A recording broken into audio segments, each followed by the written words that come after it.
जय भारत, जय त्रिरंगा। आज के इस सम्मेलन में आप सबका स्वागत है। आदरणीय संतोष श्रीवास्तव जी आज की मुख्य अतिथि, कार्यक्रम के मुख्य अतिथि हैं। तो शहीद सैनिकों के बारे में उनकी शोधपरक वक्तव्य बहुत ही जानकारी हमें देती है। आइए सुनते हैं आदरणीय संतोष श्रीवास्तव जी को। नमस्कार। स्वतंत्रता दिवस अमर रहे। आज़ादी के इस पावन पर्व में वासंती हवा चलती रहे, फूल खिलते रहें, हमारे नौनिहाल मुस्कुराते रहें।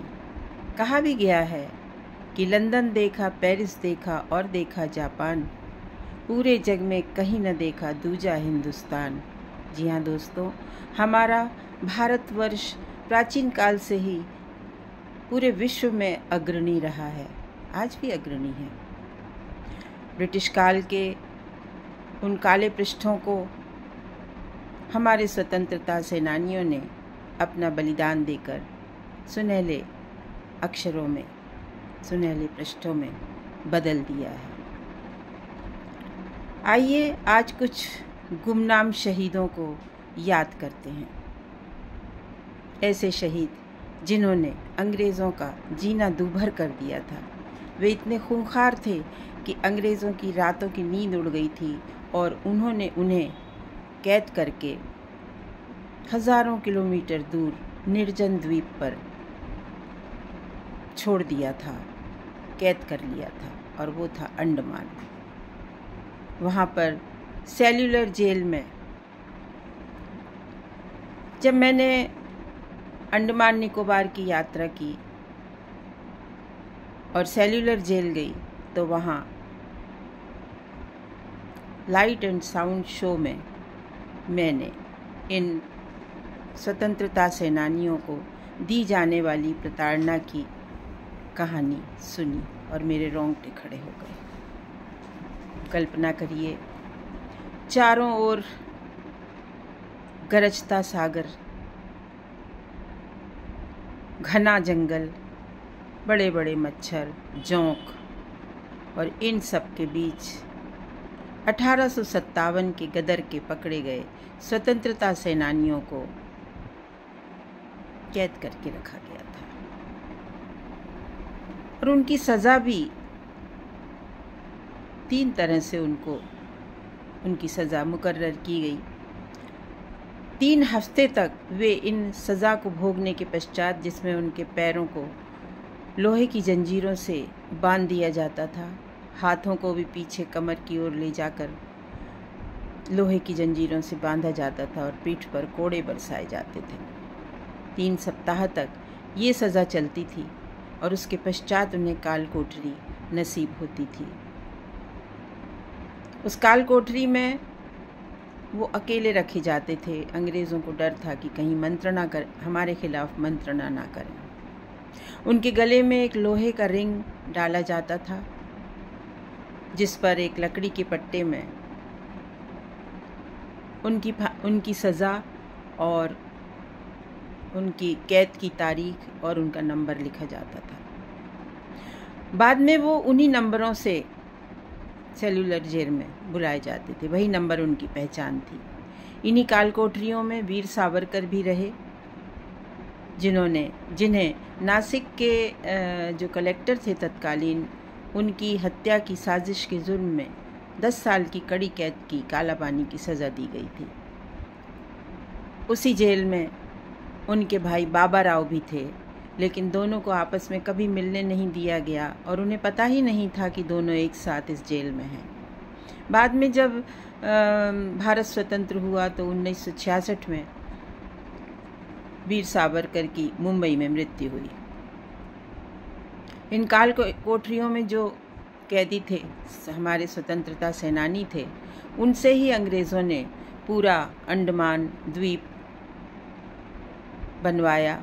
मतलब वहाँ पे उन्होंने अपने लिए बंगले बनवाए, कॉटेज बनवाए, स्नान घर बनवाए, बेकरी बनवाई, नाच घर बनवाए, चर्च बनवाए, और आज जो हम अंडमान देखते हैं वो सब हमारे स्वतंत्रता सेनानियों के द्वारा ही बनाया गया है। उन्हें खाने में कभी नमक नहीं दिया गया, पनीली दाल देते थे, उबले हुए चावल, सब्ज़ी ऐसी कि जिसमें कीड़ों की भरमार रहती थी। कोल्हू में बैल की जगह उन्हें जोता जाता था और नारियल के रेशों से उनसे रस्सी बनवाई जाती थी और फिर इसी रस्सी पर उन्हें फांसी की सज़ा दी जाती थी। और इतना अमानवीय कृत्य था कि वे पूरी तरह मर भी नहीं पाते थे कि उन्हें उतारकर समुद्र में फेंक दिया जाता था, जहाँ वे समुद्री जीवों का आहार बनते थे। इन स्वतंत्रता सेनानियों को, जिन्होंने इतनी प्रताड़ना सहकर हमें ये आज़ादी दी है, हम प्रणाम करते हैं, सलाम करते हैं, सैल्यूट करते हैं। आइए शपथ लें कि ना करें किसी से नफ़रत, ना करें किसी से द्वेष। हिंदू, मुस्लिम, सिख, ईसाई सबके साथ भाईचारे की भावना हो। हमारा देश धर्मनिरपेक्ष देश है, अतः इन सभी धर्मों का हम सम्मान करें और अपने मनुष्यता होने का सबूत दें। अंत में, सप्त हैं राग सप्त हैं सिंधु, सप्त हैं राग सप्त हैं सिंधु, 6 ऋतुएं हैं जहाँ मदमाती, तेरी तारीफ में करता है जहाँ भी सजदा, क्यों न मैं शान से हूँ इतराऊं। मेरा भारत है, मैं हूँ भारत की, मेरा भारत है, मैं हूँ भारत की। जय हिंद, वंदे मातरम। वाकई हमारी आज़ादी इतना आसान नहीं था। पग पग पर बहुत सारे बलिदान चढ़े थे, बहुत सारे सैनिकों ने अपनी जान दे दी, और अब तक भी कई ऐसे शहीद हैं जिनकी नाम भी छिपा रहा और आगे आने भी नहीं दिया गया। और आज की वक्तव्य बहुत सुंदर है। आदरणीय संतोष श्रीवास्तव जी, सशक्त वक्तव्य, बहुत अच्छी जानकारी दी, आपका बहुत बहुत धन्यवाद। अभी आगे सुनते हैं हम आदरणीय मृदुला श्रीवास्तव जी की कविता आज़ादी। समस्त भारतवासियों को 15 अगस्त के दिन की बधाई और शुभकामनाएं। भारत की आज़ादी पर मेरी एक कविता है जो मैं प्रस्तुत कर रही हूँ।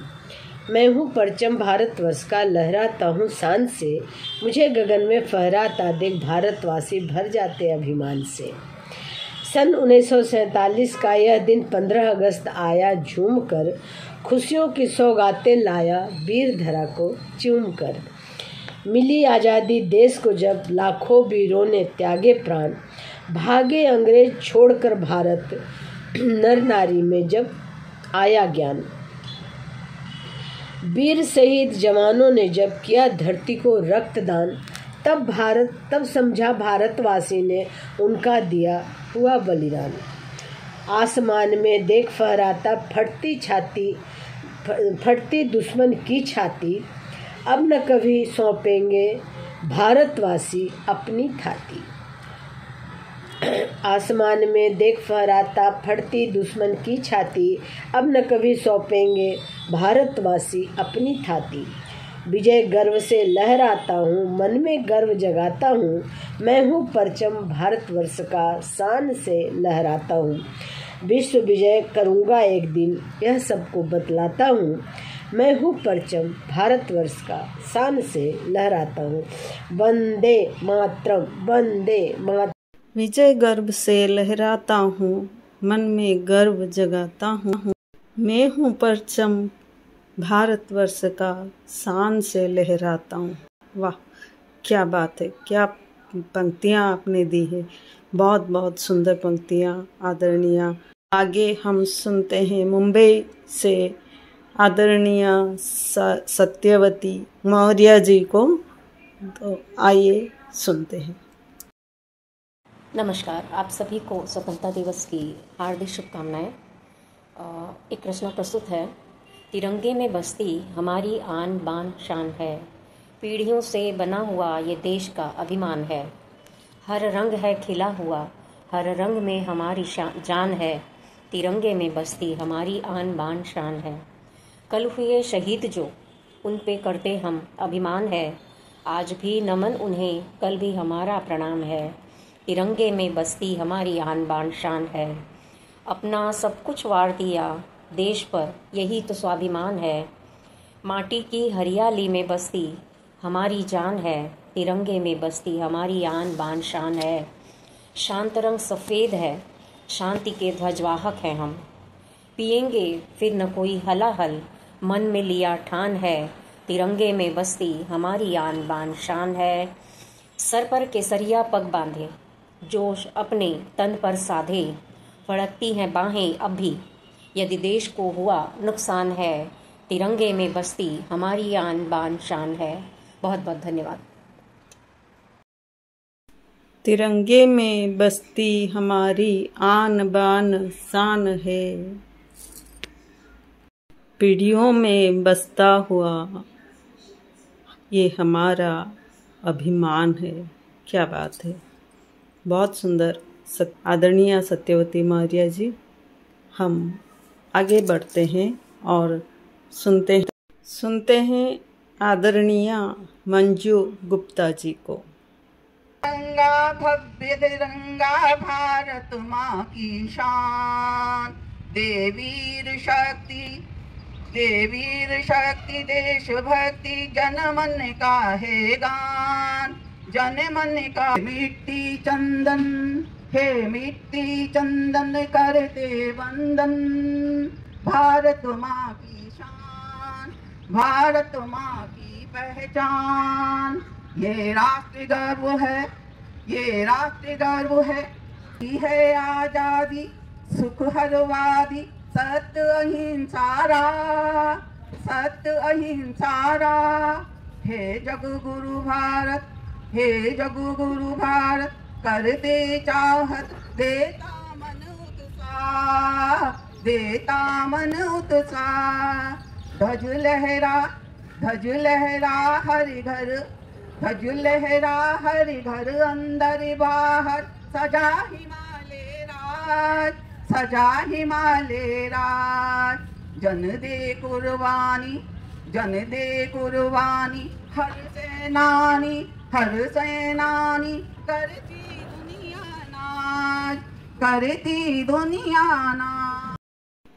आदरणीय मंजू गुप्ता जी मुंबई वासी से, उनकी कविता हम सुनने के बाद अभी हम सुनते हैं आदरणीय नैना डेलीवाले गुजरात से।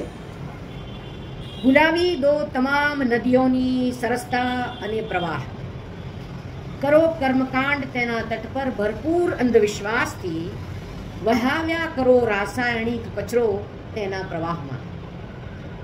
ભૂલાવી દો તમામ પહાડોની વિશાળતા અને ચઢાણો, ત્યાં લગાવી દો ક્રશર મશીનો, વિકાસની વિકરાળતામાં બનાવી દો રસ્તાઓ, પોતાની મોટર કાર ચલાવવા માટે।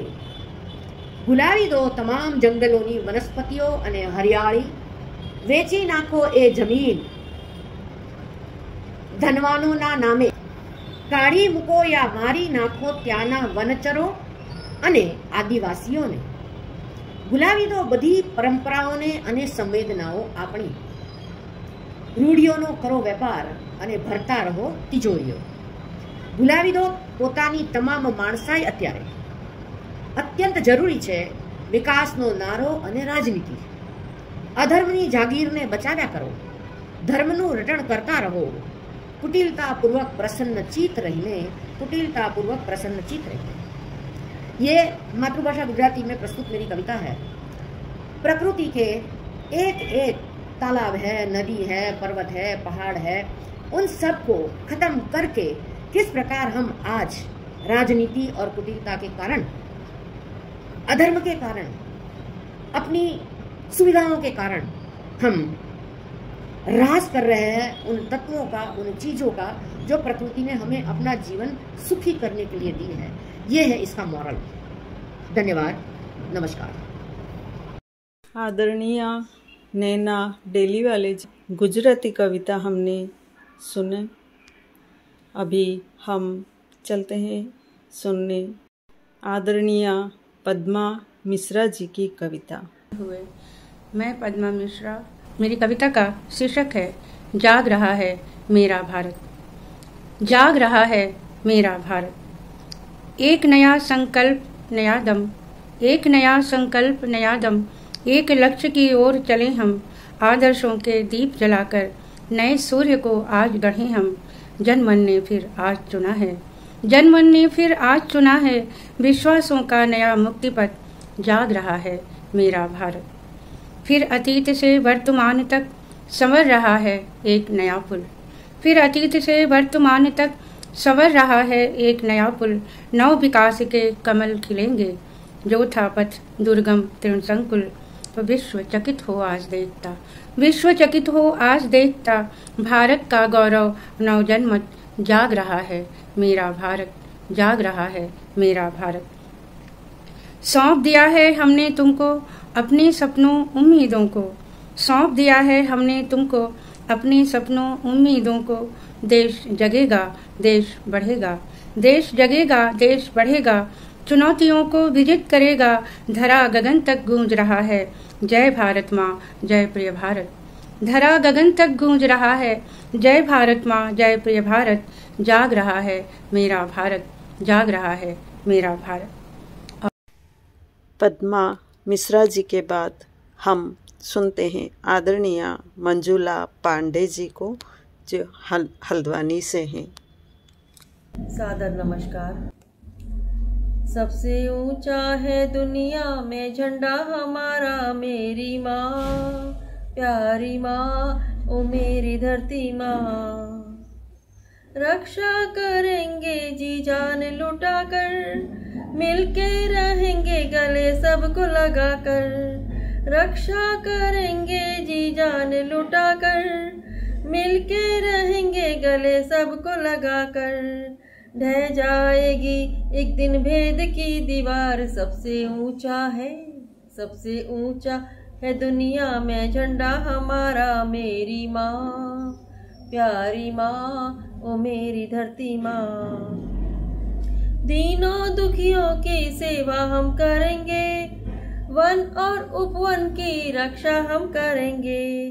सूरज और चंदा से हम सब चमकेंगे, सबसे ऊंचा है, सबसे ऊंचा है दुनिया में झंडा हमारा, मेरी माँ प्यारी माँ, ओ मेरी धरती माँ। धरती के जीवों से प्यार करेंगे, कला संस्कृति का विकास करेंगे, न्याय के पथ को कभी न छोड़ेंगे। सबसे ऊंचा है, सबसे ऊंचा है दुनिया में झंडा हमारा, मेरी माँ प्यारी माँ, ओ मेरी भारत माँ। गिरते हुओं का हम सहारा बनेंगे, गिरते हुओं का हम सहारा बनेंगे। आतंकी शत्रु का नाश करेंगे, आतंकी शत्रु का नाश करेंगे। फहराएगा तिरंगा विश्व में प्यारा, सबसे ऊंचा है, सबसे ऊंचा है दुनिया में झंडा हमारा, मेरी माँ प्यारी माँ, ओ मेरी भारत माँ। सबसे ऊंचा है दुनिया में झंडा हमारा, मेरी माँ प्यारी माँ, ओ मेरी धरती माँ। ये मेरी कविता दो तीन साल पहले लिखी। इसका शीर्षक है कुर्बानी। ये वही घटना है जब ही एक बम से सैनिकों की बस को उड़ा दिया गया था। कविता की शीर्षक है कुर्बानी। नहीं भूल सकते हम ऐसे वीरों की कुर्बानी, जो दे दिए जान और बना दी कहानी। दुनिया देखती रही और ढेर हो गए सारे, दुनिया देखती रही और ढेर हो गए सारे, एक ही पल में बिखर गए देश की सेनानी। पल पल रास्ते चौराहे पर बिछाए थे जान, देश की सुरक्षा था इनके माथे का आन। छोड़ आए थे माता पिता परिवारजनों को, मन में था इरादा देश के लिए होंगे कुर्बान। निभाया है कर्तव्य और लौट आए वे, निभाया है कर्तव्य और लौट आए वे, लिपट कर तिरंगा को अपने सीने में। माँ देखती रह गई, माँ देखती रह गई निर्जीव आँखों से, बार बार होंगे जन्म होने को कुर्बान।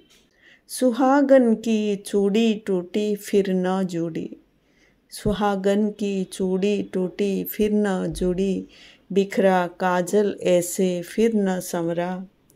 कोख में पल रहा जो निशानी उसकी, फिर होगा कुर्बान बिना कोई सिकन। फिर होगा कुर्बान बिना कोई सिकन। जय भारत माता जय तेरे संतान, जय भारत माता जय तेरे संतान। बार बार होंगे जन्म होने को कुर्बान। मेरा देश मेरी मिट्टी ना मिटेगी तब तक, जब तक जिंदा रहेगा तेरा ये संतान, जब तक जिंदा रहेगा तेरा ये संतान। मैं लता तेजस्वर रेणुका, नवी मुंबई से।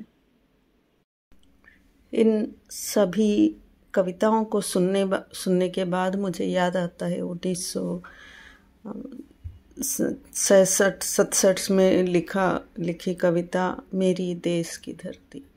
मेरी देश की धरती सोना उगले उगले हीरे मोती, मेरी देश की धरती।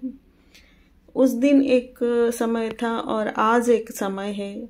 आज धरती के रखवाले और अन्नदाता और किसान ही महफूज नहीं है और इतने सारे आत्महत्याएं हो रही हैं। और आपकी कविताएं से आप सब ने जैसे संवेदनाएं जताई, आशा करती हूँ भविष्य में और भी अच्छे भारत की कल्पना करके हम आगे बढ़ें। तो आज यहीं पर मैं समाप्त करती हूँ। आज का यह सम्मेलन उन शहीदों के लिए था जो लड़ते लड़ते अपने प्राण त्याग कर दिए थे, हंसते हंसते बलिदान दे दिए थे। कभी ना ही अपने नाम के लिए या तो अपनी पहचान के लिए कभी कुछ सोचा था, बस लड़ना ही, देश के लिए लड़ना ही